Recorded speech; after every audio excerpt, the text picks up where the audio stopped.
Hi friends, ఇప్పుడు మనం chicken curry గురించి చూద్దాము.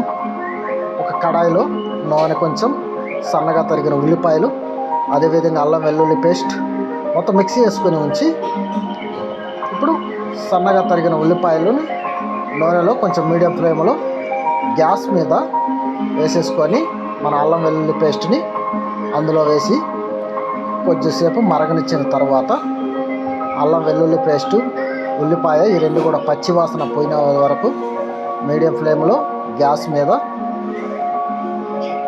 చేస్తూ ఇప్పుడు మనం తీసుకొచ్చినటువంటి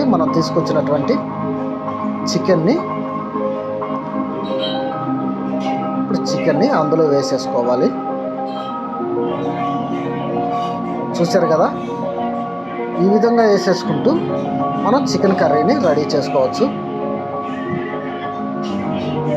కొంచెం సేపు మీడియం ఫ్లేమ్లో గ్యాస్ మీద ఉడికిన తర్వాత చికెన్ని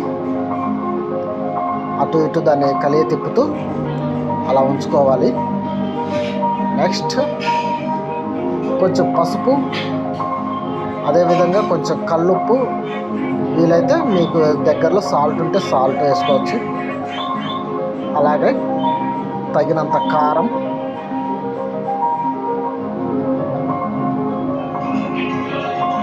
ఇవన్నీ వేసిన తర్వాత కలియ తిప్పుకోవాలి.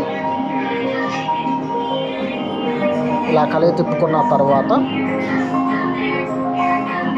ఇది అరకిలో చికెన్ కాబట్టి నేను కేవలం 3 టమాటాలు ఇందులో వేస్తున్నాను.